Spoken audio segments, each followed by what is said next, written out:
Mga kaibigan, maligayang pagbalik ho sa Pinas Balita. So ngayon ho ay meron tayong pinaka-latest na weather update sa patuloy na pagkilos at mga lugar po na dinadaanan ng Bagyong Ramil.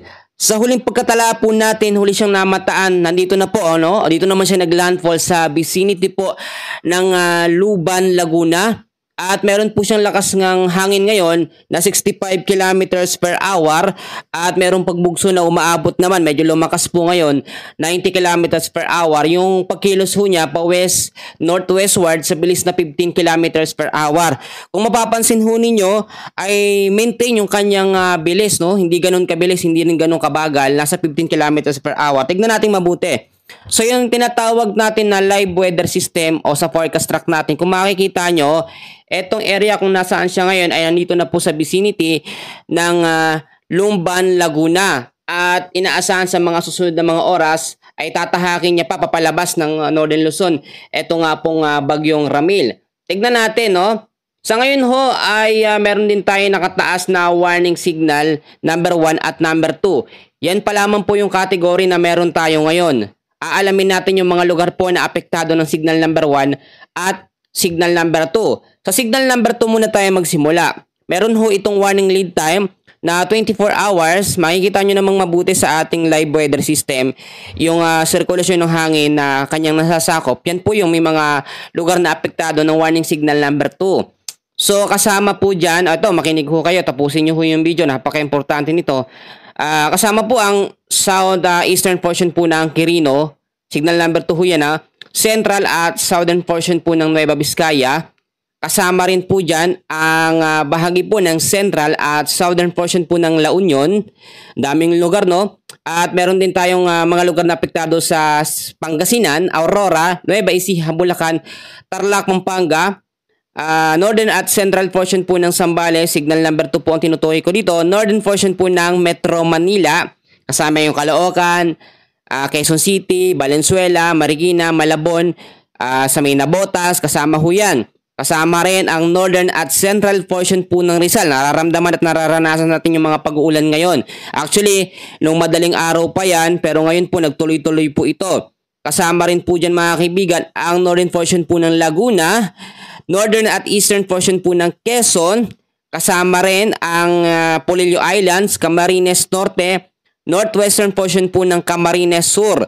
So kitang-kita naman natin sa ating live weather track. Ito yung sinasabi natin na nagme-maintain pa rin sa tropical storm category ang Bagyong Ramil. At ipagpasalamat natin yan sa Diyos na hindi ito naging malakas o naging severe tropical storm o typhoon category.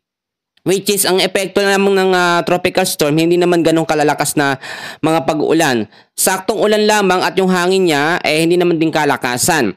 Ang wind signal number 1 naman, nakataas pa rin sa malaking bahagi ho ng Luzon at ilang bahagi po ng ating bansa, no, sa may Visayas area.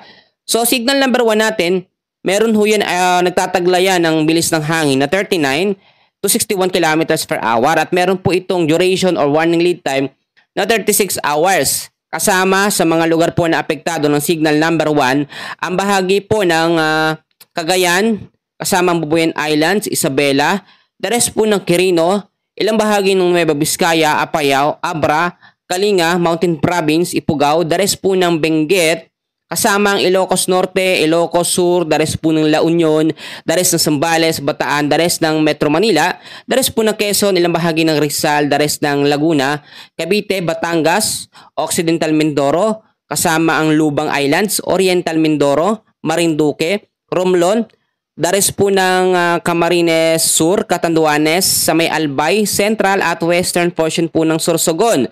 At kasama ang Northern portion po ng Masbate. Kasama rin sa signal number 1 ng Ticao at Borias Island. Ang signal number 1 natin medyo malayo po ang nasasakop nito. At lilinawin ko ulit, ang area po ng Visayas area ay nakalagpas o nalagpasan na po ng Bagyong Ramil. Kaya tinanggal na po yung warning signal sa ilang bahagi po ng Northern Samar, which is yung mga lugar na apektado nyo sa may Eastern Visayas.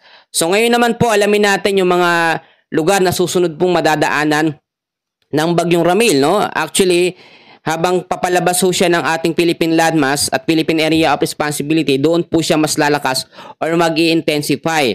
So mamayang alas 5 ho ng hapon, ngayong araw po ng linggo, dadaan naman siya sa coastal water po ng Santa Ana, Zambales.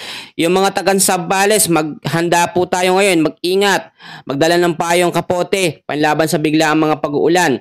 So pagdating naman po bukas, Lunes, alas 5 ng umaga ay tatahakin naman yan lokasyon na 280 kilometers west of Bacnotan, La Union, at ganap pa ring tropical storm category.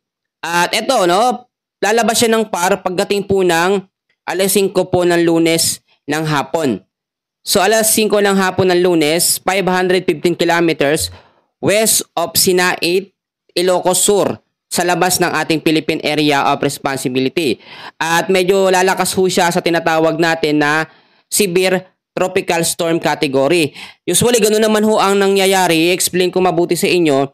Kaya ho talagang lumalakas ang bagyo kapag lumalabas sa kalupaan natin sa Philippine Landmass dahil nasa katubigan na siya. Ang isang bagyo kasi, LPA man yan, sama ng panahon, pag nasa katubigan yan, mabilis siyang nakakabuelo. Yung sirkulasyon ng hangin, yun kasi nagpo-produce ng paglakas o yung tinatawag din natin na intensification ng isang bagyo. Pero pag nasa kalupaan po siya ng ating bansa, ay hindi siya nakakabuelo dahil napipigilan siya ng mga puno, mga bundok. Kaya bawas po yung epekto niya bilang isang malakas ho na bagyo, which is good po yun. So meron din po tayo nakataas na heavy rainfall warning kasi may nag-aabang din sa update natin. Ngayong araw po ng linggo, meron tayong inaasahan na 100 to 200 mm sa dami ng pag-uulan sa Camarines Norte, dyan po sa may Romblon, kasama po ang Marinduque, Oriental Mindoro, Occidental Mindoro, sa may Quezon, Batangas, Aurora, Quirino, Nueva Vizcaya, Aklan at sa may Antique.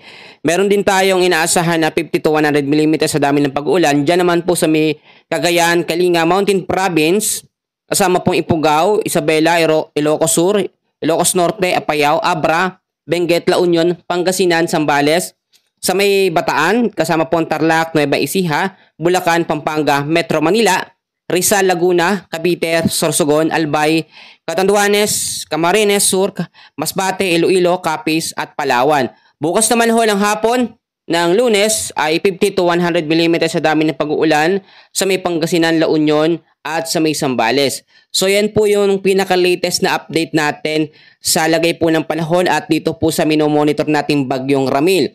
So magbabago pa yung mga direksyon niyan, yung pagkilos at lakas sa mga susunod na mga oras. So mas maganda ho nakamonitor at nakabantay tayo sa galaw at kilos po nito.